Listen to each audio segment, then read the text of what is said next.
नमस्कार, आपण पाहताय कोकणचं नंबर 1 महा चॅनल कोकण साद लाईव्ह बातमीपत्रात आपलं स्वागत। सुरुवात करूया हेडलाईन्सना। हेडलाईन्सचे प्रायोजक आहेत पारुल युनिव्हर्सिटी, यहां पॉसिबल है।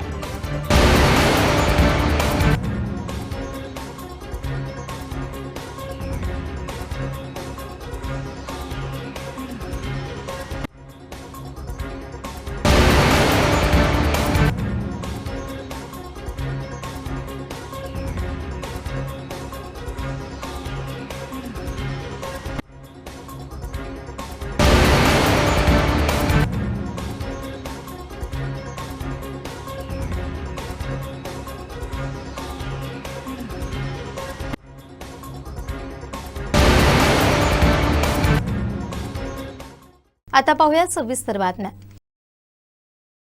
सावंतवाडी शहरातील अत्यंत गजबजलेल्या आणि भरवस्तीत असलेल्या कॉस्मोस बिल्डिंग परिसरात सकाळी एक धक्कादायक घटना घडली। मोटरसायकलवरून आलेल्या 2 अज्ञात चोरट्यांनी एका ज्येष्ठ महिलेच्या गळ्यातील सोन्याची चेन हिसकावून पोबारा केला। ही घटना सकाळी 8:30 वाजण्याच्या सुमारास घडली असून यामुळे शहरात एकच खळबळ उडाली आहे।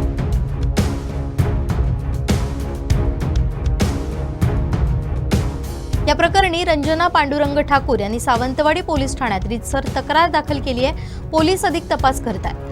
ठाकूर या त्यांच्या एका सहकारी महिलेसोबत कॉस्मोस पॅराडाइज बिल्डिंगच्या खाली काम करत उभ्या होत्या।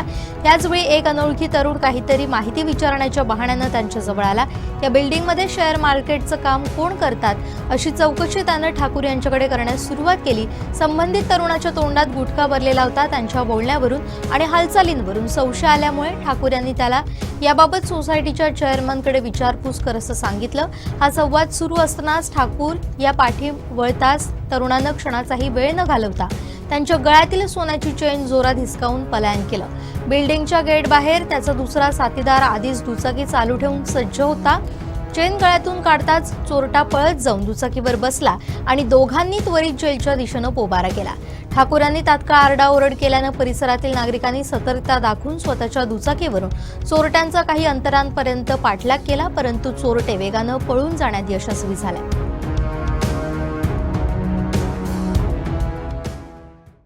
2 दिवसांपूर्वी पावसानं हजेरी लावली आणि त्यानंतर वैभववाडीत मिरगाचा बाजार भरला। पावसाळ्यातील 4 महिन्यांची वेगमी करण्यासाठी नागरिकांनी या बाजारात मोठी गर्दी केली होती। सुकी मच्छी, गावठी कोंबड्या, आंबा, काजू आणि भाजीपाल्यांची रोपं तसेच शालेय साहित्य खरेदीसाठी बाजारात चांगलीच लगबग पाहायला मिळाली। पाहुयात वैभववाडीत कसा भरला होता मिरगाचा बाजार।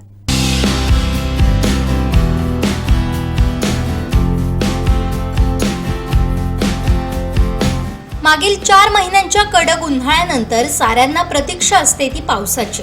या पावसाची सुरुवात होते मृग नक्षत्रात। कोकणात याला मिरग म्हणतात। या पावसाला सुरुवात होण्याच्या अगोदर ग्रामीण भागात नागरिक सर्व जीवनावश्यक साहित्यांची जमवाजमव करून ठेवतात। याला मिरगाचा बाजार म्हणतात। आज हा बाजार वैभववाडीत भरला होता। त्याकरिता शहरात सकाळपासूनच नागरिकांची मोठी गर्दी झाली होती। पावसाळ्यात लागणाऱ्या वस्तू खरेदी करण्यासाठी तालुक्याच्या विविध भागातून लोक बाजारात आले होते। बाजारात सुकी मच्छी, गावठी कोंबड्या, आंबा, काजू आणि इतर फळांची रोप विक्रेते मोठ्या संख्येने बसले होते। याशिवाय पावसाळ्यात लागवडीसाठी लागणारी पालेभाज्या आणि फळभाज्यांची रोपही विक्रीसाठी उपलब्ध होती। अनेक शेतकरी आणि गृहिणींनी या रोपांची खरेदी केली। सोबत शोभिवंत फुलझाडं विक्रीसाठी आली होती। भात बियाणं खरेदीसाठी शेतकरी सरसावले होते। पावसाळ्यात बाजारात येणे जाणे कमी होते, त्यामुळे 4 महिन्यांसाठी लागणारं किराणा साहित्य आणि इतर जीवनावश्यक वस्तू खरेदी करण्याकडे अनेकांचा कल होता। तसेच प्लास्टिक, कागद, छत्री, रेनकोट खरेदीसाठी गर्दी होती। फिरत्या व्यापाऱ्यांसह स्थानिक दुकानात ग्राहकांची तुंबळ गर्दी होती। येत्या सोमवारपासून शाळा सुरू होणार असल्यानं विद्यार्थ्यांची आणि पालकांचीही मोठी गर्दी होती। वह्या, पुस्तकं, दप्तर, शालेय बॅगा आणि इतर साहित्य खरेदीसाठी विविध दुकानांमध्ये विद्यार्थ्यांची झुंबड उडाली होती। या बाजारपेठेत सर्वत्र खरेदी विक्रीची लगबग सुरू असल्याचं चित्र होतं। मिरगाच्या पावसानंतर भरला जाणारा हा बाजार ग्रामीण भागात एक महत्त्वाचा मानला जातो। आजही लोक जुन्या सवयीप्रमाणे मिरगाच्या बाजाराची परंपरा जपतात। श्रीधर साळुंखे, कोकण साद लाईव्ह, वैभववाडी। ठाकरे शिवसेनेचे तालुका प्रमुख राजन नाईक यांनी केलेल्या टीकेला शिवसेना शिंदे गटाचे नेते अरविंद करलकर यांनी अत्यंत शिल्के आणि घणाघाती शब्दात प्रत्युत्तर दिलंय। राजन नाईक यांनी मला एजंट म्हणण्यापूर्वी मागील 27 वर्षात स्वतः काय उद्योग केला त्याआधी जाहीर करावं असं थेट आव्हान करलकर यांनी दिलंय। एवढंच नव्हे तर राजन नाईक यांच्यावर टक्केवारी आणि त्यांच्या कथित गोवा कनेक्शनवर बोट ठेवत त्यांनी जोरदार हल्लाबोल केलाय। पाहुयात काय आहे हा नेमका वाद। कालच उबाटाच्या तालुका प्रमुख राजन नाईक यांनी जी कमेंट केली माझ्या विरुद्ध त्याबद्दल मला बोलायचं आहे। पहिलं सर्वप्रथम मला त्यांना एक आधी सांगायचं आहे की अरविंद करलकर हे एजंट म्हणून सांगितले त्यांनी। हो, माझं तर असं म्हणणं आहे राजन नाईक हे 27 वर्ष मी जवळजवळ कुडामध्ये आहे। 27 वर्षात राजन नाईकांचा स्वतःचा व्यवसाय कुठचा ते आणि पहिले त्यांनी डिक्लेअर करायला पाहिजे, कारण कधी कुठचंही काम करत नाही, कुठचा व्यवसाय करत नसताना सुद्धा त्यांच्या घरी अल्टो गाडी आहे। आज ते जवळजवळ प्रत्येक माणसाला जीवन जगताना का कुठचा तरी उदरनिर्वाह करावा लागतो, पण माझा एक असा आरोपच त्यांच्याकडे आहे 27 वर्षाच्या इतिहासात मी तर त्यांना कुठचं काम करताना बघितलं नाही। 15 वर्ष ते जवळपास उबाटाचे तालुका प्रमुख आहे आणि 15 वर्षाच्या इतिहासामध्ये जिकडे तिकडे प्रत्येक एरियात फक्त त्यांचाच कॉन्ट्रॅक्टर म्हणून गेले की 2%, 5%, 10% हा त्यांचा इतिहासच आहे। ते जर कुठचंच काम करत नाही तर मग त्यांच्याकडे जगायला पूर्ण विचार करा तुम्ही। कुठची संपत्ती नाही, काय नाही, ते भाड्याच्या घरात राहतात। मग त्यांच्याकडे पैसा आला कुठं हो, कुठेतरी यायचं, कोणातरी गाडी घ्यायची, गोव्याला जायचं, विमानाची तिकिटे हजर असतात। गोव्याला पुढचा प्रवास कुठे करतात ते मी तुम्हाला कधीतरी पुढच्या वेळी सांगू शकतो। आणि ते मला बोलतात की मी आयात केलेला व्यक्ती आहे। मला एवढंच हसायला येत आहे त्यांच्या विरुद्ध की आयात केलेला व्यक्ती म्हणजे मी काय पाकिस्तानमधनं पडलो आहे का कुठनं आलो आहे? माझं गावच कुडा, बावमध्ये माझा जन्म झाला आणि ते इकडचाच मी आहे। मी काय म्हणतो त्यांना सांगायचा असा उद्देश आहे त्यांचा असेल किंवा असा हेतू असेल की वैभव नाईक हे आयात केलेले आहेत, हे सर्वांना माहीत आहेत ना। वैभव नाईकच कणकवलीमधनं आले आहेत आणि कुडामधनं ते उभे राहून निवडून आले, म्हणजे ते आयात आहेत का अरविंद करलकर आयात आहेत? दुसरा विषय त्यांनी काय बोलला, अरविंद करलकरला फक्त 2च मतं पडली। ओ तुम्ही आधी, मला वाटतं तुम्हाला ही कुडामध्ये तालुका सांभाळता, जरा गावी जाऊन चौकशी करा अरविंद करलकरला किती डिमांड आणि अरविंद करलकरचं काय चालतं। भावगावामध्ये ज्यावेळी मी तुम्हाला सर्वांना सांगतो, भावगावामध्ये मी ज्यावेळी उबाटासोबत होतो त्यावेळी जवळजवळ 500 ते 550 मतं उबाटाला पडायची आणि ज्यावेळी मी बाजूला जाऊन शिंदे शिवसेनेत प्रवेश केला आम्ही आणि तिकडे गेल्यानंतर हे आले कुठे 240 वरती, म्हणजे यांची पात्रता किती।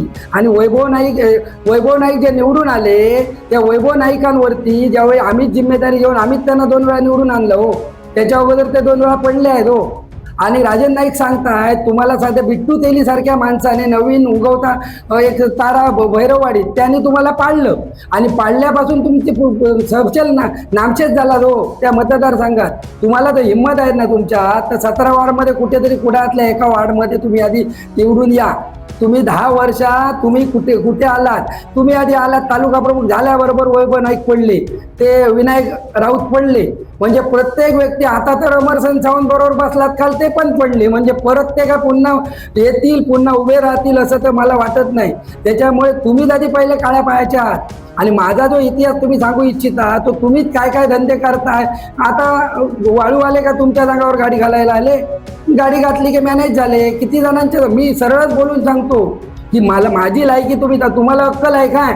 ज्या माणसाला अक्कल असती तर त्यांनी समोर बघितलं असतं बाबा एक बावमध्ये ज्यावेळी वोटिंग झालं सरपंचाच्या वेळी तर मला किती मतं पडली, भाजपवाल्याला किती पडली आणि उबाटावाल्याला किती पडली। हो, एवढे काय लोक दूधखोळे आहेत प्रत्येक वेळी वैभव नाईकांचा आसरा घेतात। तुम्ही आधी कुठच्या गटाचे? वैभव नाईक गटाचे काय विनायक राऊत गटाचे ते तरी सांगा। कंटिन्यू मला वाटतं त्या कृष्णाधुरींचे तुम्ही जाऊन पाय धरा पहिले, कारण कृष्णाधुरींना म्हणजे आमच्या ऐकण्यात अशी बातमी आहे त्यांना तालुका प्रमुख पद देत होते, पण त्यांनी सांगितलं शिफारस करून की एका साईडने याला राजन नाईकला ठेवा, कारण तुमचं डिमोशन झालं हो। उबाटात आजपर्यंत उबाटामध्ये कधीही 2 तालुका प्रमुख आम्ही बघितले नाही, आम्ही पण काम केलं आहे हो। मी ज्यावेळी साधा हे शाखा प्रमुख होतो त्यावेळी तुम्ही तालुका प्रमुख होता आणि आता माझी लायकी काढताय। आता मी तर तुमच्या किती पुढे आहे हो, मी तर बोलणारच नव्हतो, पण लोकांना समजायला पाहिजे कोण व्यवसाय करतो आणि कोण कॉन्ट्रॅक्टचे धंदे करतो। कुठच्या बांबोळीच्या कामात कोणी पैसे मागले, बावीच्या कामात कोणी पैसे मागितले, निवजाला कोण गेला कुठच्या साईडवर, हो सगळ्यांना सर्वांचे धंदे माहीत आहे आणि सगळ्यांची कुंडली माहीत आहे. कुठचं तरी आता माझ्यावर तुम्ही प्रेस घ्यायला तुम्हाला 5 दिवस लागले. 5 दिवसात कुठेतरी इकडे तिकडे यायचा जमाना आहे हो. कुठेतरी जमा करायचा आणि एकत्र करायचं आणि ती हे सोडायची बाईट सोडायची. मग 5 दिवस का लागले तुम्हाला? तुम्ही काल बोललात, मी आज बोलतोय. आमचं मनय साहेब आहे. प्रत्येक माणसांना माहीत आहे की अरविंद करलकर व्यक्ती काय आहे. तर अरविंद करलकर आहेत तिकडे माझ्या हॉटेलात 25 माणसं येतात कामाला सांगायला की करलकर साहेब आमचं अमुक काम आहे. तुम्ही जर तालुका प्रमुख आहेत तर वैभव नाईकांना पाडून घातलं, विनायक राऊतांना पाडलं, अमरसेन सावंत पाडलं. मगाशीच बोललो मी तुम्हाला. म्हणजे एवढंच मी सांगू इच्छितो की तुम्ही आता म्हणजे प्रत्येक वेळी जी टीका करता अरविंद करलकरच्या नका काय इतिहास काढणार हो? का मी काही इतर काही कुठचे धंदे करतोय काय करतोय? इतक्यात कुठचा काढणार? एकच 8 दिवस लागले तुम्हाला माझ्यावर बाईट घ्यायला. आणि मी तुम्हाला एवढं म्हणजे आता तुम्ही 22चा मी इतिहास सांगितला. मतं किती हो? मी ज्यावेळी उबाटामध्ये होतो त्यावेळी मतं किती पडायची? त्यावेळी मतं पडायची 500 ते 550. मी ज्यावेळी शिंदेगड आम्ही शिवसेना शिंदे होती आणि तुम्ही म्हणतात मी आयात आहे. व आयात माणूस स्वतः आयात आहे म्हणजे मी पाकिस्तानला मधनं आलो आहे. आयात पडला माणूस झाला. तुम्ही कुठचे हो? केरवड्याचे ना. मग तुम्ही स्वतः इकडे येऊन भाड्यालाच राहता.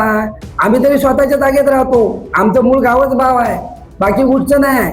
आणि लोकांना कशाला याची दिशाभूल करताय आणि प्रत्येकाला तुम्ही सांगता की असा विषय आहे म्हणून. तेव्हा मी एवढंच तुम्हाला बोलतोय. आता थोडासा डोस दिलाय त्याच्यामध्ये तुम्ही अधिक विचार करा. तुम्हाला जवळजवळ येणार आहे 6 महिने, त्याच्यात तरी उभं राहून लायकी काढा. मी अपक्ष होतं पडलो पण बाकी कोण काय पडलेच नाही. डायरेक्ट तुम्ही त्याच्यानंतर मला एवढंच सांगायचं आहे की अमरसेन सावंतांनी पण पत्रकार परिषद घेतली आणि त्यावेळी काहीतरी अरविंद करलकर बरोबर सोडावं. ते सगळेच जण तसं करतात. म्हणजे यांचे लोक वाटतात त्याच्या बरोबर आले, सगळेच जण तसं करतात अशी परिस्थिती आहे. आणि 14 कामं तर तुम्ही सांगतात दत्ता सामंत साहेबांनी 14 कामं केली. त्याच्या हो आमच्याकडे तुम्ही अशी परिस्थिती केलात ह्या जवळजवळ 10 वर्षात. मी त्या दिवशी बोललो रस्त्याची चाळण झाली, लोकांना चालायला मिळत नाही, लोकांना गणपती न्यायला मिळत नाही, पेशंट न्यायला मिळत नाही. आणि अशाही परिस्थितीत जर दत्ता सामंत साहेबांनी जर स्वतः मी त्या दिवशी बोललो स्वतःच्या पैशात जर एखादे रस्ते मारले कोणाला वाईट वाटेल हो? आम्ही स्वतः कालचं मी तुमच्या हो मला तर अमरसेन सावंतांना पण मी त्यांच्यावर टीका करत नाही कारण ते साधे व्यक्ती ते काय बोललेच नाही तर काय बोलणार त्यांच्यावर. तुम्ही साधं त्यांच्या दिगस गावामध्ये राणेवाडीमध्ये जाऊन बघावं काय रस्त्यांची परिस्थिती झाली आहे. मग हे सगळं तुमचं आम्ही पुढे काढतोय, रस्ते करतोय आणि एवढं करून तुम्ही सांगतात आम्ही टक्केवारीत सगळे गुंतलो आहे म्हणून. मग एवढी लोकांची जी कामं जर केली ॲडव्हान्स तर तुम्ही परत काय सांगणार? कलेक्टरकडे जाऊन तुम्ही आधी अर्ज देऊन येता. पात्रता काय आहे ती? माझी लायकी काढली त्यांची आहे तेवढी अक्कल त्यांची गुडघ्यात आहे. मगाशी बोललो मी त्याच्यामध्ये काही बरोबर करतं कारण बिट्टू तेली सारख्या माणसाने त्यांना पाडल्यामुळे काय परिस्थिती झाली ते सैरभैर झाले आहेत. ते सैरभैर झाले असे तुम्हाला सांगतोय. ह्याच्यानंतर जर काय राजन नाईक बोलले जशात तसं उत्तर देण्यात येईल एवढं बोलतो आणि थांब. सिंधुदुर्ग जिल्हा परिषद बांधकाम विभागातून एका ठेकेदारानं चक्क कार्यकारी अभियंता परस्पर खोट्या सह्या करून बिलं काढून घेतल्याची धक्कादायक माहिती जिल्हा परिषद अध्यक्ष प्रमोद कामत यांनी दिली आहे. यावरून आता जिल्ह्यातील राजकीय आणि प्रशासकीय वर्तुळात प्रचंड खळबळ उडाली आहे. या प्रकरणावरून सामाजिक कार्यकर्ते प्रसाद गावडे यांनी जिल्हा परिषद प्रशासनाला धारेवर धरलंय. पाहुयात नेमकं काय घडलंय. सिंधुदुर्ग जिल्हा परिषदेच्या बांधकाम विभागामध्ये एका ठेकेदाराने एक्झिक्युटिव्हच्या परस्पर सह्या करून 13 कामांची बिले परस्पर काढल्याची काल पत्रकार परिषदेतील माहिती जिल्हा परिषदेचे सन्माननीय अध्यक्ष प्रमोदजी कामत साहेब यांनी माहिती दिली. आणि हा घोटाळा हा अपार कशा पद्धतीने झाला या संदर्भात देखील माहिती दिली. परंतु हे करत असताना काही गोष्टींची उत्तरे ही अद्यापही अनुत्तरितच राहिली आहे आणि या गोष्टींवर आज प्रकाशझोत टाकण्याचा प्रयत्न मी आपल्या मीडियाच्या माध्यमातून करत आहे. मुळात जो जिल्हा परिषद बांधकाम विभागाचा जो अभिलेख होता, जी बिलं होती ही जिल्हा परिषद बांधकाम विभागाचा अभिलेख होता, तो ठेकेदारांपर्यंत गेला कसा? याचाच अर्थ ठेकेदार ही जिल्हा परिषदेमध्ये बिलं फिरवतात ही जी प्रथा चालू आहे ही पूर्वीपासून चालू आहे. ही प्रथा पूर्वी चालू झाली कशी आणि ती अद्यापही जर चालू राहणार असेल तर त्यावर तुम्ही कोणती भूमिका घेणार आहात? या प्रेसमध्ये सन्माननीय अध्यक्षांनी म्हटलंय की याच्यानंतर जी कर्मचारीच बिलं फिरवणार आहात या गोष्टीचं एक सामाजिक कार्यकर्ता म्हणून मी खरोखरच स्वागत करत आहे. परंतु अशा पद्धतीने जर यापुढे कर्मचारीच जर संपूर्ण बिलिंग यंत्रणा हाताळणार असतील तर एका कर्मचाऱ्याच्या टेबलावर एखादं बिल हे किती काळ प्रलंबित राहणार आहे याचा टाइम बॉर्ड, याचा पिरियड तुम्ही देणं आवश्यक आहे आणि तशा सूचना या आपल्या माध्यमातून देण्यात आल्या पाहिजेत.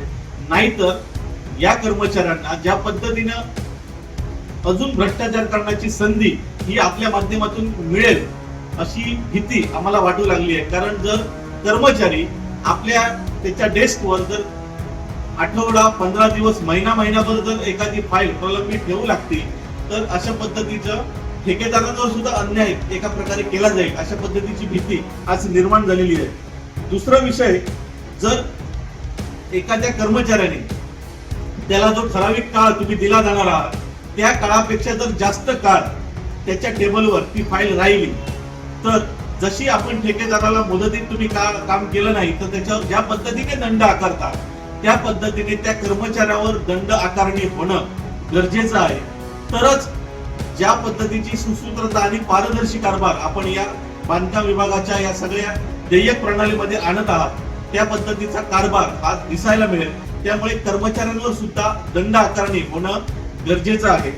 तिसरा विषय आहे, ऑनलाईन बिलिंग करत असताना जर एक्झिक्युटिव्हच्या खोट्या सह्या मारल्या गेल्या असतील परंतु त्या ई बिलिंगला मंजूर कशा झाल्या याचा सुद्धा शोध जिल्हा परिषद प्रशासनाने घेण्यात गरजेचं आहे की हा फक्त जो काय अपार आहे हा 13 कामांपुरतीच आहे की अजूनही कित्येक बिलं अशी काढण्यात आलेली आहे. माझा स्पष्ट आरोप आहे की हा फक्त 13 कामांपुरताच विषय नाही तर अजूनही कित्येक बिलं काढली गेलेली आहे परंतु ती पटलावर जाणीवपूर्वक आणली गेलेली नाही.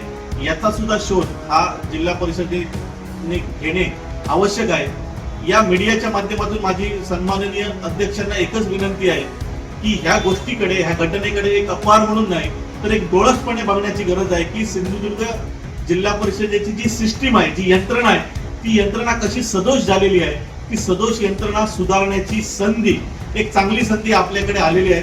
आपण अध्यक्ष म्हणून ज्यावेळी पदग्रहण केलेलं आहे आपण सर्व पदाधिकाऱ्यांनी या घटनेकडे डोळसपणे बघून जी गेल्या 2-2.5 वर्षात यंत्रणा सदोष झालेली आहे ती यंत्रणा आपल्याला सुधारण्याची एक नामी संधी आपल्याला या घटनेमुळे आलेली आहे. दुसरी गोष्ट की हा एक अपहार आहे तो एक छोटाच अपहार आहे. सिंधुदुर्ग जिल्हा परिषदेमध्ये मागील 2 ते 2.5 वर्षामध्ये मोठमोठे अपहार झालेले आहेत. एक देवगडमध्ये झालेल्या पंचायत समितीमध्ये बोगस शिक्षण टाकून जो काही 2 कोटीचा भ्रष्टाचार झालेला आहे. तदनंतर जो शिक्षण विभाग, जिल्हा परिषद शिक्षण वॉटर प्युरिफायरचा घोटाळा झालेला आहे. याच्यामध्ये कोट्यवधी रुपये जिल्हा परिषदेचे हे गिळंकृत करण्यात आलेले आहेत. त्याची वसुली अद्यापपर्यंत झालेली नाही. माझी विनंती आहे सिंधुदुर्ग जिल्हा परिषदेचे सर्व पदाधिकारी, जिल्हा परिषद सदस्यांना की ह्या ज्या काही अपहार झालेले आहेत याच्या चौकशा पूर्ण झालेल्या आहेत, यांच्यावर FIR झालेली आहे परंतु याची वसुली झालेली नाही. तर ती वसुली होण्यासाठी आपण आवश्यक ती कार्यवाही करावी अशा पद्धतीचं आवाहन मी सिंधुदुर्ग जिल्हा परिषदेचे विद्यमान अध्यक्ष व सर्व सदस्यांना करतोय. आणि ज्या गोष्टीमुळे ही संपूर्ण सदोष यंत्रणा आपण डोळसपणे त्याच्यावरती पाहाल आणि यंत्रणा सुधारण्याची एक नामी संधी जी मिळालेली आहे त्याचे प्रयत्न आपण सुरू कराल अशी एक आपल्याकडनं अपेक्षा व्यक्त करतो. धन्यवाद. Bar council of Maharashtra and Goa या प्रतिष्ठेच्या निवडणुकीत सिंधुदुर्गचे सुपुत्र ॲडव्होकेट संग्राम देसाई यांनी ऐतिहासिक विजय संपादन केलाय. तब्बल 155 उमेदवारांच्या तगड्या स्पर्धेत त्यांनी 6व्या क्रमांकाची सर्वाधिक पसंतीची मतं मिळवून टॉप 10 मध्ये स्थान मिळवलंय. या विजयानंतर कुडाळमध्ये त्यांचा जंगी सत्कार करण्यात आला. काय आहेत त्यांच्या वकिलांच्या हितासाठीचा आगामी संकल्प जाणून घेऊया. यावेळची जी निवडणूक होती त्या निवडणुकीमध्ये साधारण दरवर्षी 25 उमेदवार निवडून येत असतात किंवा निवडणूक करायची असते परंतु यावेळी सुप्रीम कोर्टच्या आदेशान्वये 7 महिला उमेदवार 30% वुमेन्स रिझर्वेशन ठेवण्यात आलं होतं आणि त्यामुळे एकूण संख्या जरी 25 असेल तरी त्यामध्ये ओपन कॅटेगरीमध्ये 18 उमेदवार निवडून येणं अपेक्षित होतं.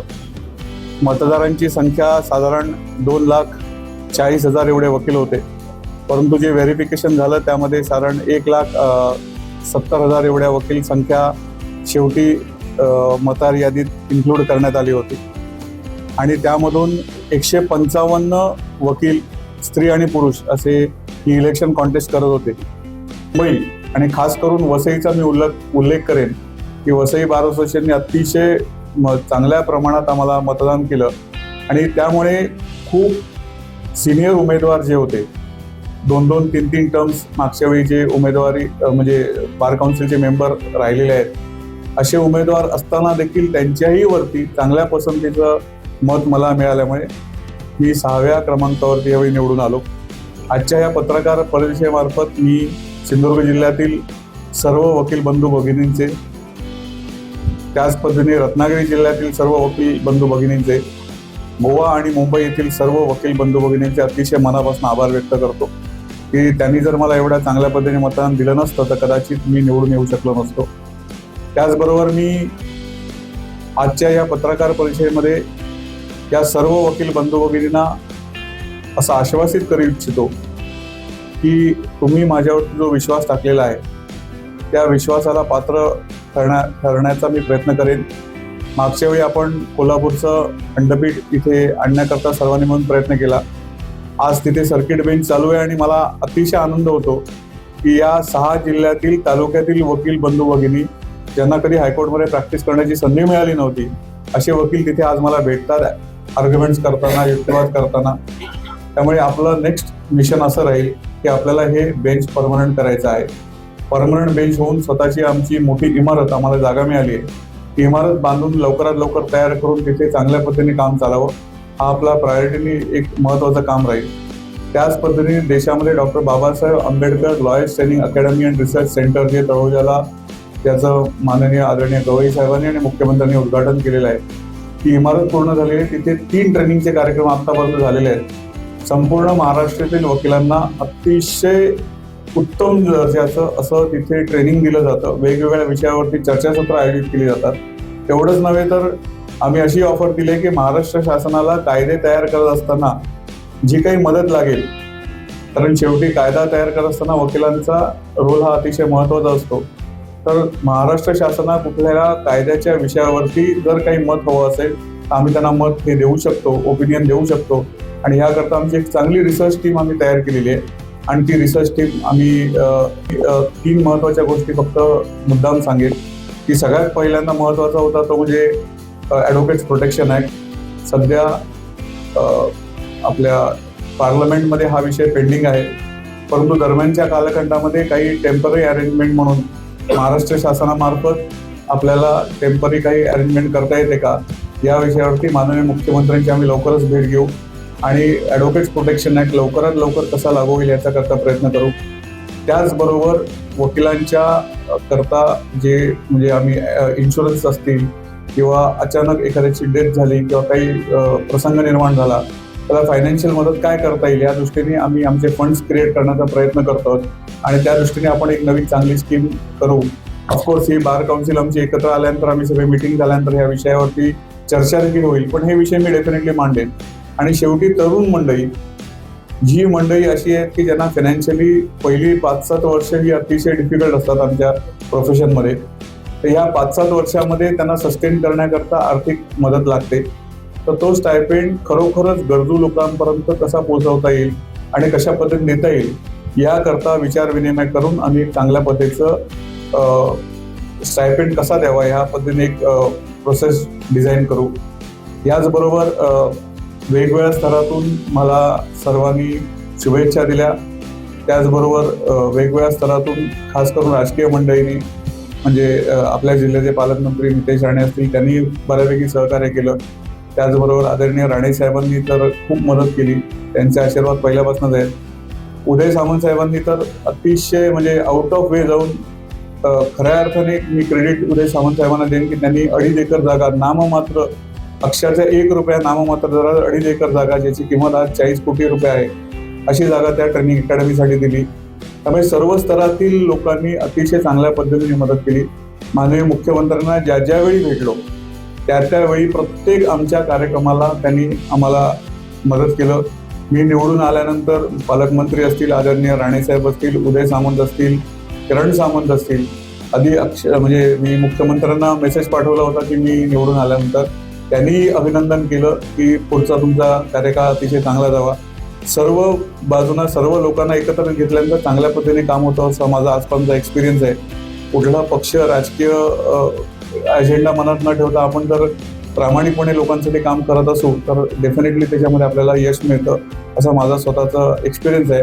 आणि त्या पद्धतीने मी काम करेन असं मी आजच्या या पत्रकार परिषदेनिमित्त सर्व माझ्या वकील बंधू भगिनींना आणि सर्वांना सांगू इच्छितो. आणि माझं रिलेशन असं अगदी म्हणजे एक भावासारखंच आहे, राजकारणापलीकडचं निलेश बरोबर रिलेशन आहे. त्यामुळे निलेशकडनं देखील मला खूप चांगलं सहकार्य यावेळी झालं.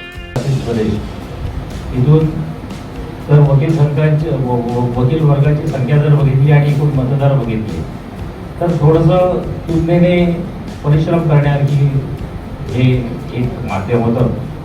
आणि मी अतिशय अभिमानाने सांगेन की सिंधुदुर्ग जिल्हा वकील संघटनेच्या वतीने आम्ही प्रत्येक तालुक्याच्या ठिकाणी जाऊन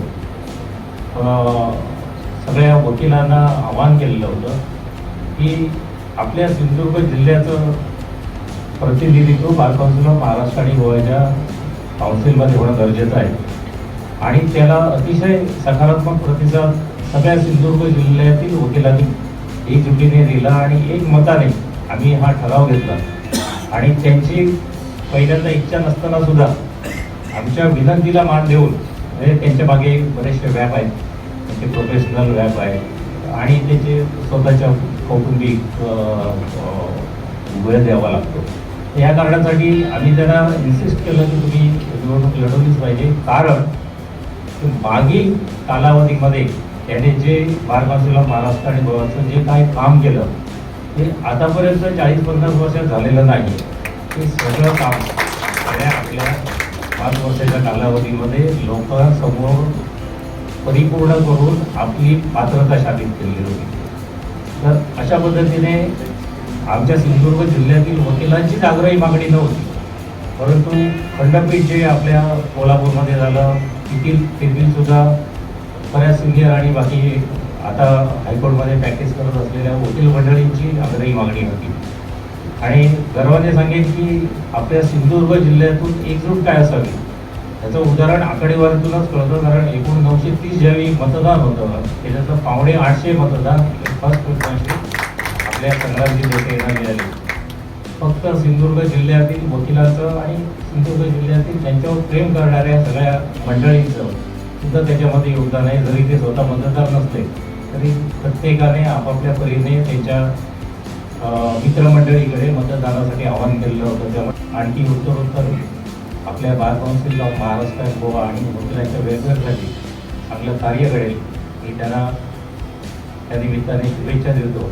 आणि ईश्वर ज्यांनी प्रार्थना करतो की त्यांना भविष्यात हे बार काउन्सिल ऑफ महाराष्ट्र आणि गोवाचे सदस्य म्हणून काम करत असताना केवळ सदस्य म्हणूनच राहू नये तर ते नजीकच्या काळात आपल्या ह्या बार काउन्सिलचे चेअरमन व्हावे. ते बार काउन्सिल ऑफ इंडियाकडे सुद्धा त्यांनी आपल्या महाराष्ट्र प्रतिनिधित्व करायची शुभेच्छा. सिंधुदुर्ग जिल्ह्यातील बीपीसीएल, IOCL आणि HPCL या तिन्ही कंपन्यांच्या LPG गॅस वितरकांनी सिंधुदुर्ग जिल्हा गॅस डीलर्स असोसिएशनच्या वतीनं सर्व गॅस ग्राहकांना संघटनेचे खजिनदार नंदकिशोर करावडे यांनी पत्रकार परिषदेत महत्त्वाचं आवाहन केलंय. नागपूरच्या धर्तीवर सिंधुदुर्ग जिल्ह्यातील OTP विरहित गॅस सिलेंडरची सेवा द्यावी अशी मागणी जिल्हाधिकारी यांच्याकडे केल्याचं त्यांनी सांगितलं. युद्धजन्य परिस्थितीमुळे गॅस सिलेंडर मिळणं कठीण होऊन बसल्यानं OTP शिवाय गॅस मिळत नाही, त्यामुळे ग्राहक आणि डीलरमध्ये खटके उडतात. याबाबत आपली भूमिका स्पष्ट करताना असोसिएशनच्या पदाधिकाऱ्यांनी सांगितलं. यावेळी नंदन वेंगुर्लेकर, सिद्धांत सावंत, अनुप तेली, रघुनाथ चव्हाण, नारायण गवस, सचिन पुजारे उपस्थित होते. सध्या जे काय LPG वितरणाबाबत जे काय सध्या त्रुटी किंवा जे काय समस्या एजन्स्यांना आणि ग्राहकांना निर्माण होत आहे तर ह्या सगळ्या त्रुटी आणि समस्यांसाठी प्रत्येक ग्राहकाने तो पॅनिक बुकिंग करू नये. जेव्हा त्यांना सिलेंडरची आवश्यकता वाटेल तर त्याच्या अगोदर एक 4-5 दिवस अगोदरच त्या ग्राहकाने सिलेंडर बुकिंग करावा, जेणेकरून एजन्सी धारकांना प्रत्येक ग्राहकाला सिलेंडर त्यांच्या घरपोच करता येईल. दुसरी गोष्ट म्हणजे OTP शिवाय सिलेंडर डिलिव्हरी मिळणार नाही. तर त्यासाठी OTP जेव्हा तुमच्याकडे OTP येईल तो OTP सांभाळून ठेवावा. तो मेसेज डिलीट न करता गाडी जेव्हा तुमच्या घराकडे सिलेंडर देण्यासाठी येईल त्यावेळेला तो OTP तुम्ही गॅस डिलिव्हरी मेनला तुम्ही तो OTP देऊन तुम्ही तुमचा सिलेंडर प्राप्त करून घ्यावा. सरकारने आणि मिनिस्ट्री ऑफ पेट्रोलियमने हा नियम काढलेला आहे की डोमेस्टिक सिलेंडरचा गैरवापर होता कामा नये. कमर्शियल च्या रूपाने जो गैरवापर ह्याच्यापूर्वी व्हायचा तो होता कामा नये म्हणून मिनिस्ट्री ऑफ पेट्रोलियमने हा नियम काढलेला आहे की प्रत्येक सिलेंडर हा OTP मार्फतच जावा. तर त्यासाठी हा OTPचा नियम हा चालू केलेला आहे आणि प्रत्येक डोमेस्टिक सिलेंडर म्हणजे घरगुती वापराचा सिलेंडर हा OTP दिल्यानंतरच तो ग्राहकाला प्राप्त होणार. नमस्कार, मी नंदकिशोर मारुती करावडे, कुडाळ तालुका सहकारी खरेदी विक्री संघ मॅनेजर, HPCL गॅस वितरक. सर्वप्रथम आम्ही जी शासनाची म्हणा कंपनीची म्हणा जी काय कार्यप्रणाली आहे म्हणजे OTP असो बुकिंग असो त्याचं तर आम्ही सर्व डीलर ह्याचं आम्ही स्वागत करतो. पण आपल्या सिंधुदुर्गात कानाकोपऱ्यात खेडेगावात अगदी गावागावात ज्या ज्या ठिकाणी नेटवर्कची उपलब्धता नाही किंवा समस्या आहेत अशा ठिकाणी ह्या ज्या कार्यप्रणाली आहेत त्या ग्राहकांना त्रासिक आहेत किंवा वितरकांना त्रासिक आहेत. ती जर सगळ्या नेटवर्कच्या किंवा कार्यप्रणाली जर व्यवस्थित चालली तर कुठल्याही प्रकारचा ग्राहकांना किंवा OTP मेसेज यायला त्रास येणार नाही.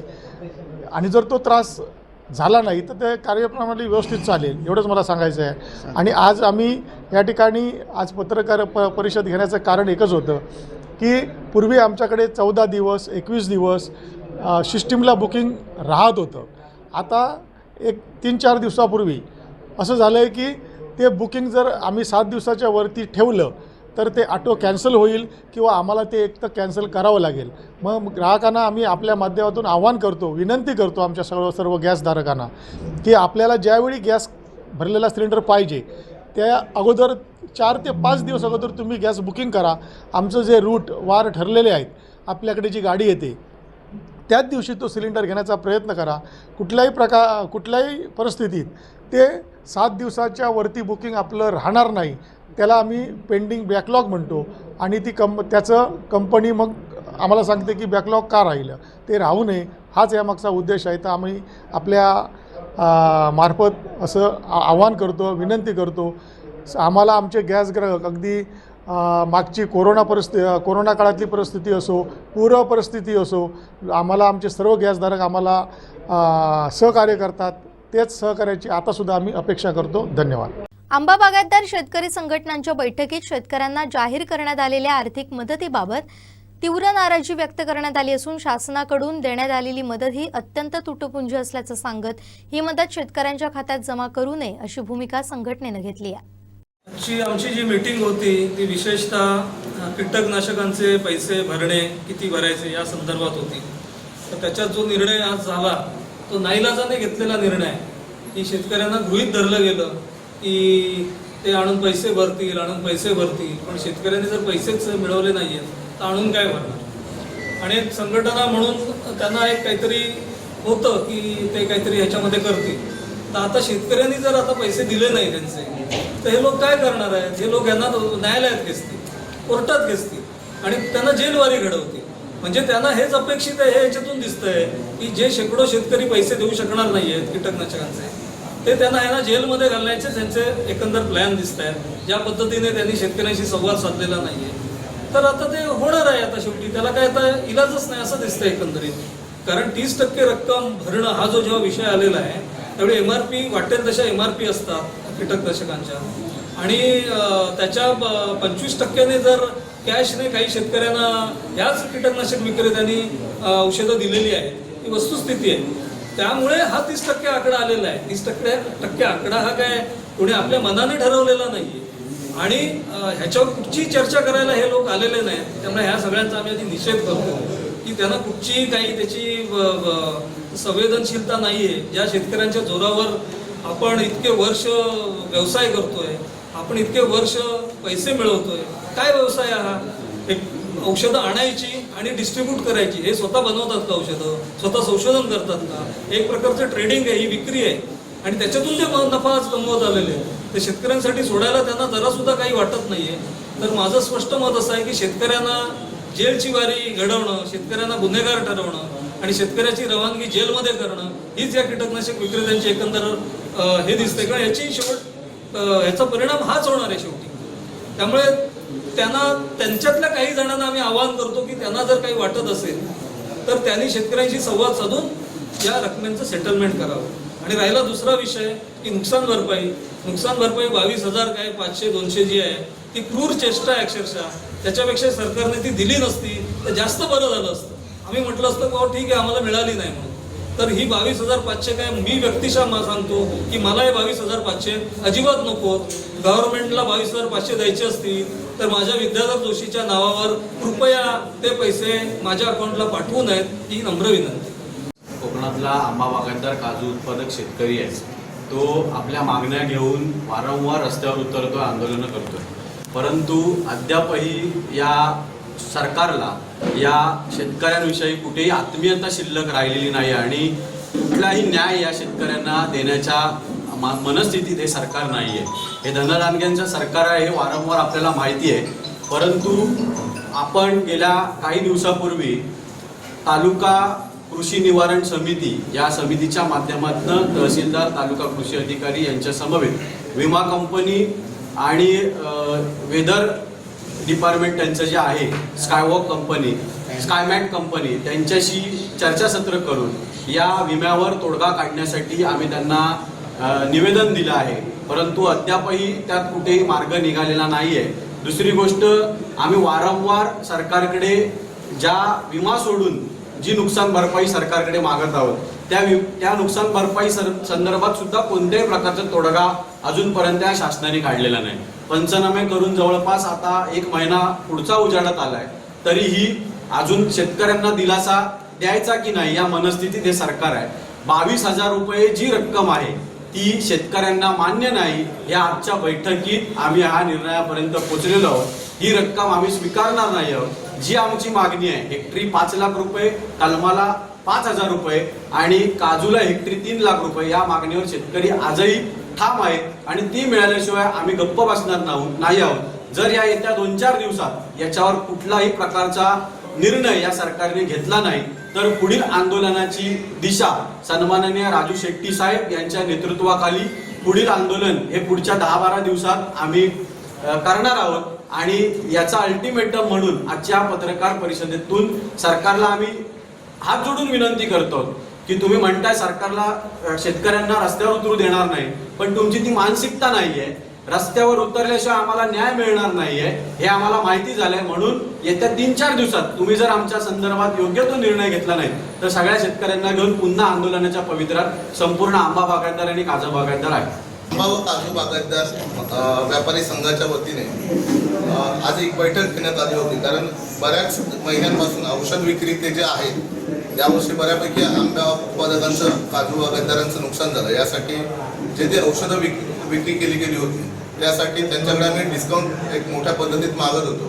परंतु काही 8-10 दिवसापूर्वी आम्हाला त्याने सांगितलं की आम्हाला तुम्ही रितसर लेखी द्या, आम्ही मिटिंग लावतो. म्हणून आम्ही 28 तारीखला त्यांना लेखी निवेदन दिलं होतं त्यांची जी जिल्ह्याची संघटना आहे त्यांना.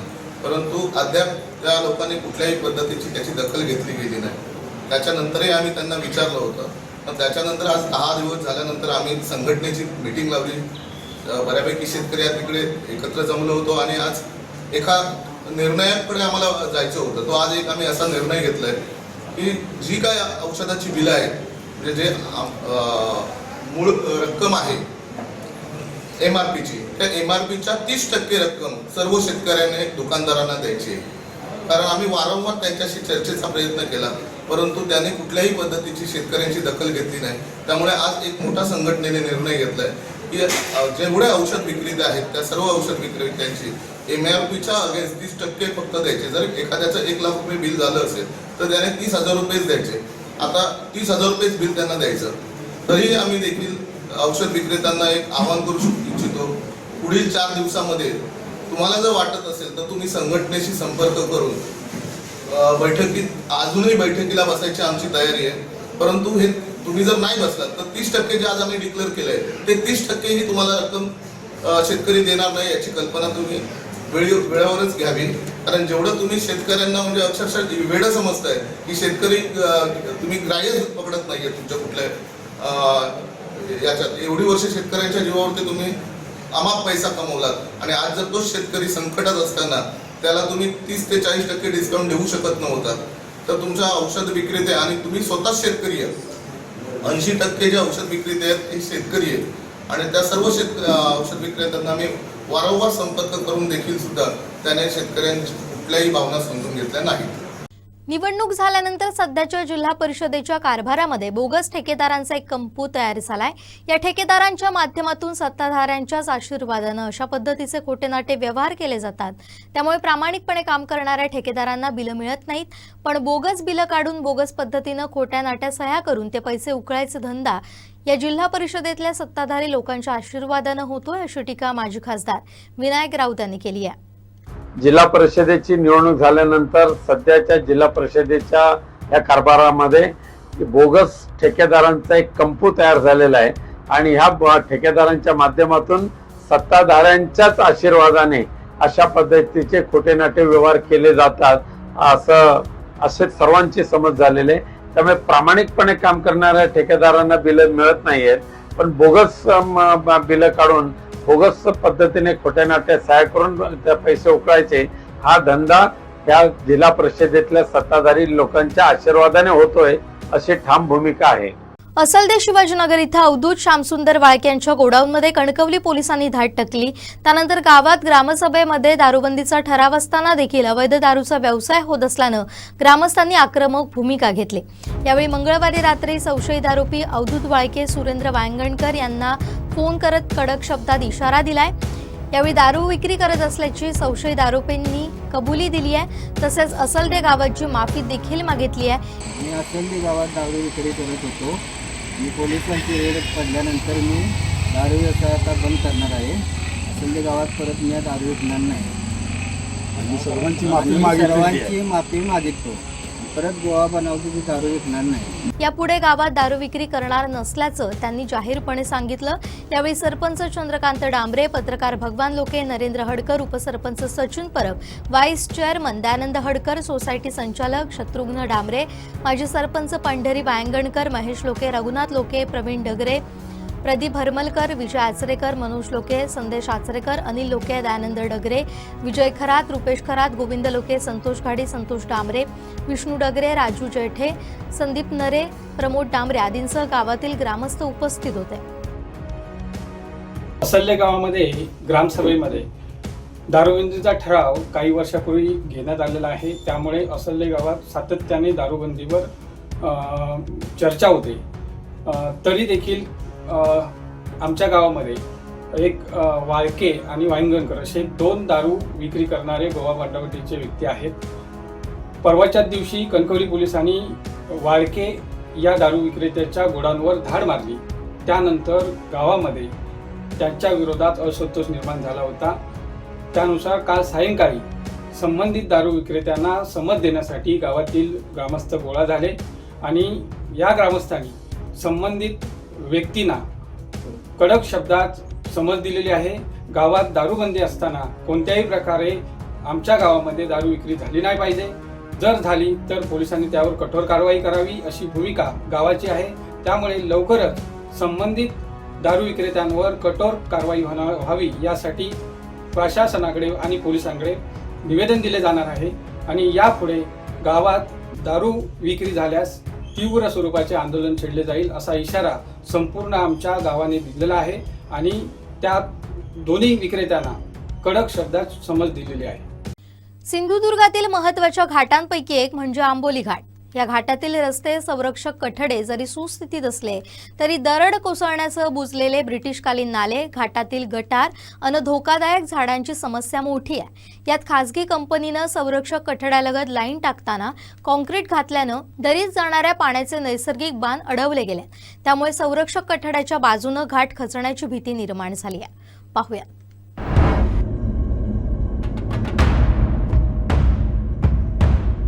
आंबोली घाटाच्या पायथ्याला रस्त्यावरून वाहणारं पाणी नाल्यांची सफाई न झाल्याचं सांगून जातं.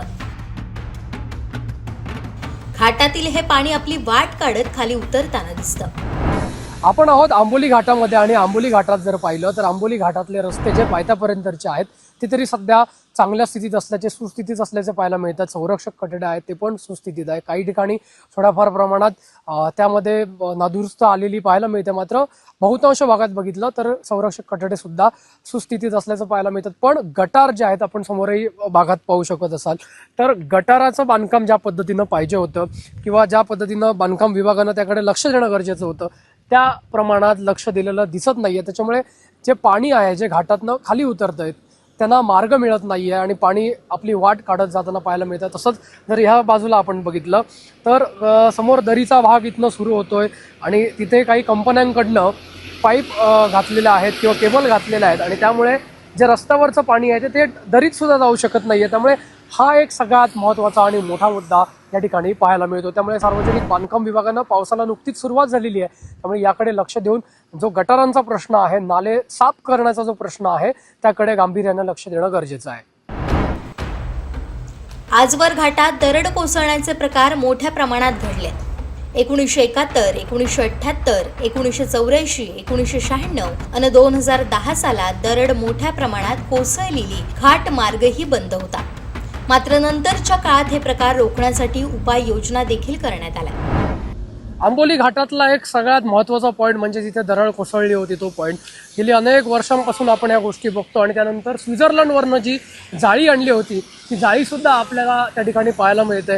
मागचा जवळपास 40-50 वर्षांचा विचार केला तर अनेक वेळा दरडी कोसळण्याचे प्रमाण हे आंबोली घाटात झालेलं पाहायला मिळतं आणि या दृष्टिकोनातनं प्रशासनाकडनं त्याची दखलसुद्धा घेतली गेली आणि त्या पद्धतीच्या जाळ्यासुद्धा लावण्यात आलेल्या. मात्र अजूनही काही ठिकाणी हे प्रकार आपल्याला दिसून येतात किंवा होताना पाहायला मिळतात. काही वेळा दगड खाली आलेला पाहायला मिळतो. याला कारणंही वेगळी आहेत, कारण वरच्या भागामध्ये फॉरेस्टकडनं काही ठिकाणी पाणी जिरवण्यासाठी सुद्धा काही योजना राबवल्या होत्या आणि अशा पद्धतीचं काम केल्याचं ग्रामस्थांचं इथलं म्हणणं होतं आणि त्यामुळे काही असे प्रकार वाढत असल्याचंही त्यांचं म्हणणं होतं. या दृष्टिकोनातनं उपाययोजना करणं फार आवश्यक आहे आणि त्या दृष्टीने काम करणं गरजेचं असताना मगाशी जो एक आपण घाटाच्या पायथ्याशी मुद्दा बघितला, घाटात सुद्धा जिथे आपल्याला पूर्ण दरड दिसते किंवा जी दरी, खोल दरी आपल्याला पाहायला मिळते, त्या खोल दरीत जे रस्त्यावरचं पाणी जाण्यासाठी जे पारंपरिक मार्ग होते ते कुठेतरी आज बुजलेले पाहायला मिळत आहेत.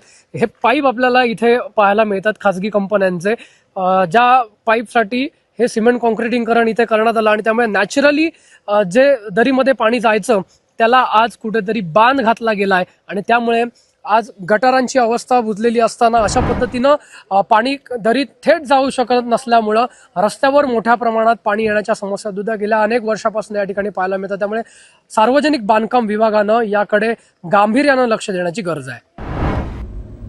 यातच घाटात खासगी कंपनीनं संरक्षक कठड्यालगत लाईन टाकताना केलेला प्रताप घाटाला धोका निर्माण करू शकतो, अशी भीती स्थानिकांनी देखील व्यक्त केली आहे.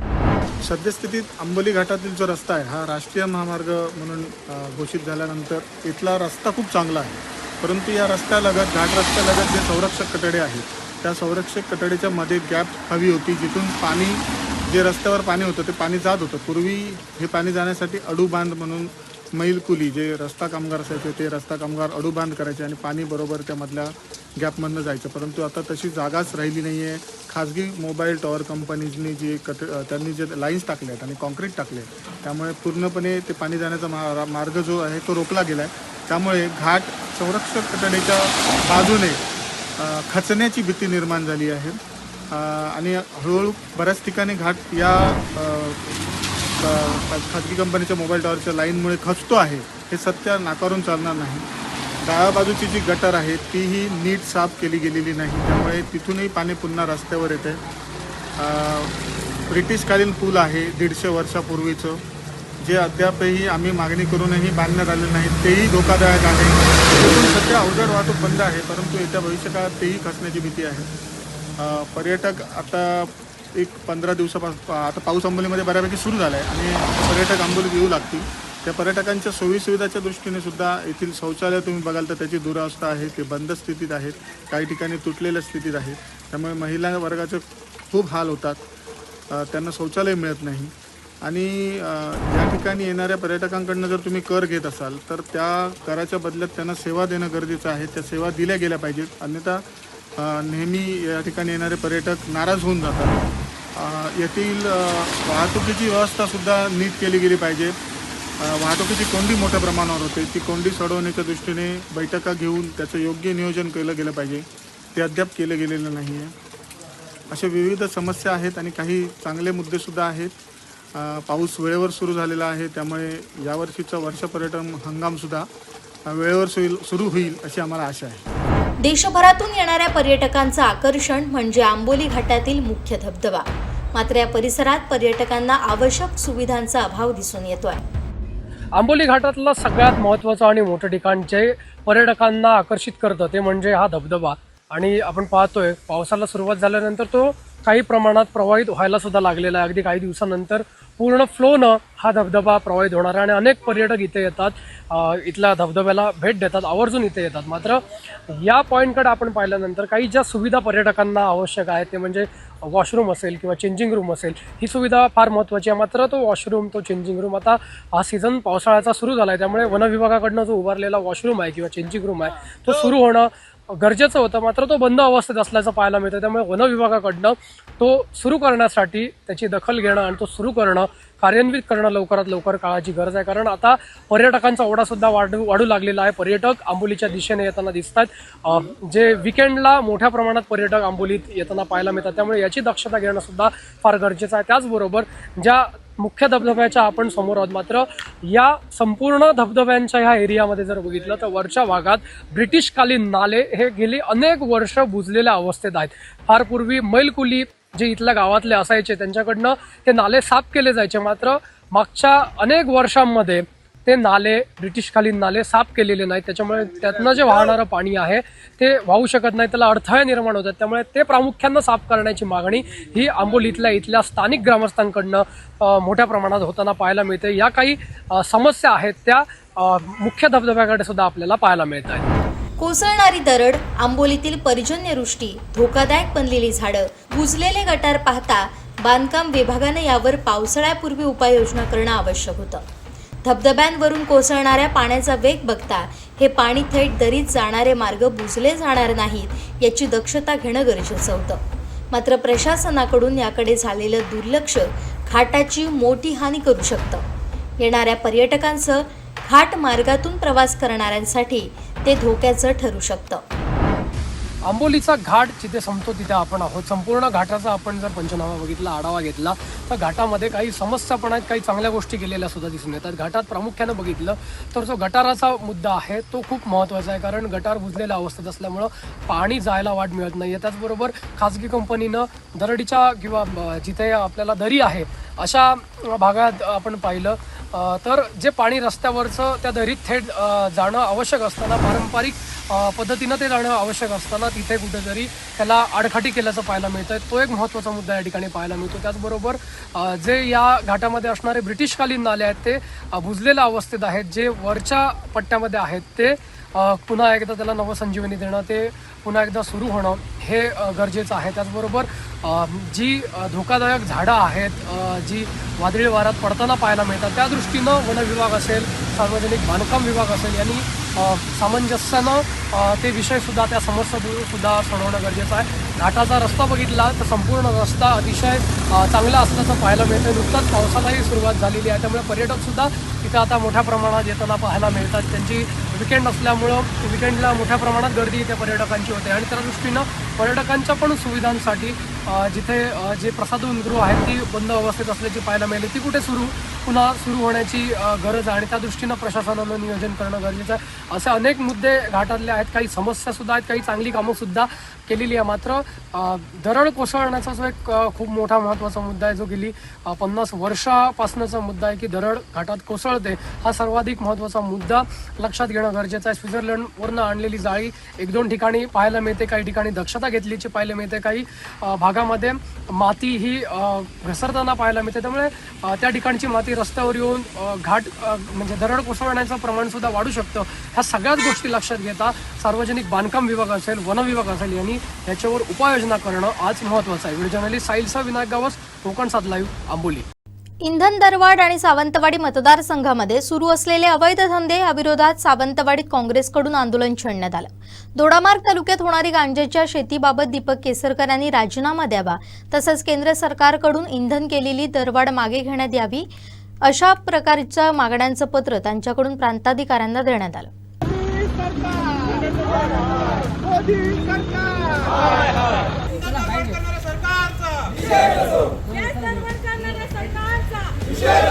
राहुल गांधी तू आगे बढ़ो, हम तुम्हारे साथ हैं. राहुल गांधी तू आगे बढ़ो, हम तुम्हारे साथ हैं. कांग्रेस पक्षाचा जय हो, कांग्रेस पक्षाचा जय हो. राहुल गांधी, हर्षवर्धन संघपाल जी आगे बढ़ो, हम तुम्हारे साथ हैं. प्रदेश कांग्रेस आगे बढ़ो, हम तुम्हारे साथ हैं. अरविंद मोनकर जी आगे बढ़ो, हम तुम्हारे साथ हैं.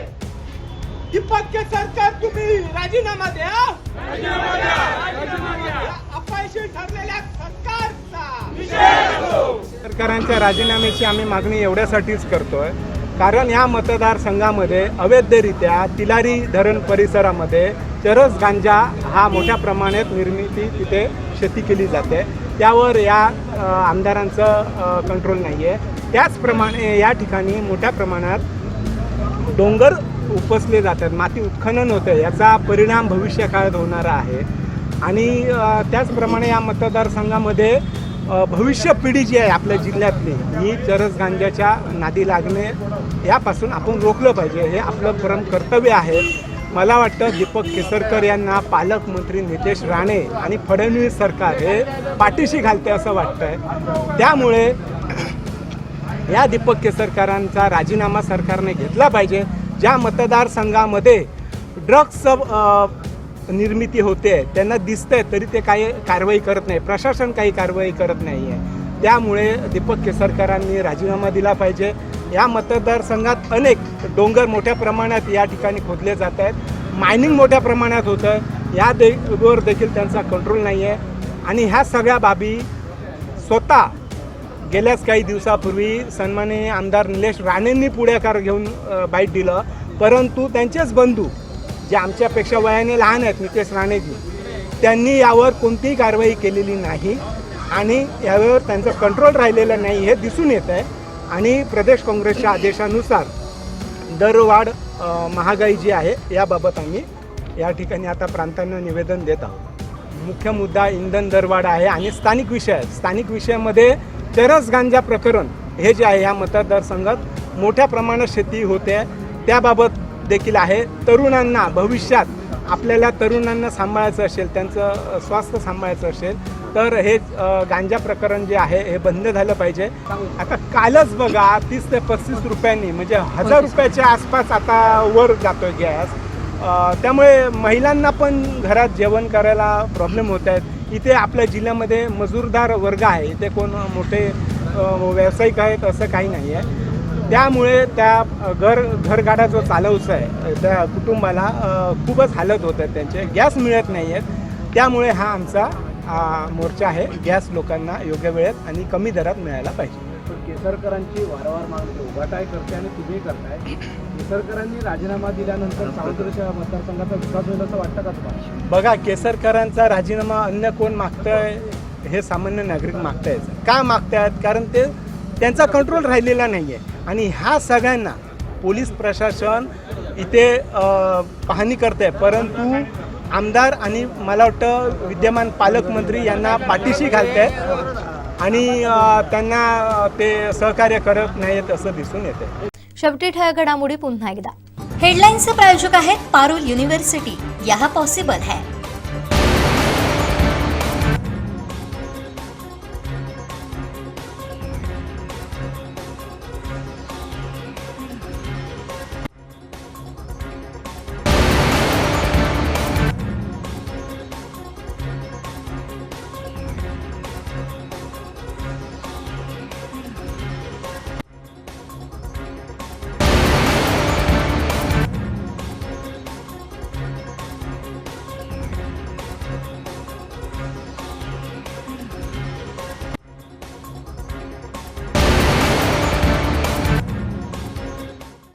बातमीपत्रात वेळ झाली इथेच थांबण्याची. पाहत राहा कोकणचं नंबर 1 महा चॅनल कोकण साध लाईव्ह. धन्यवाद.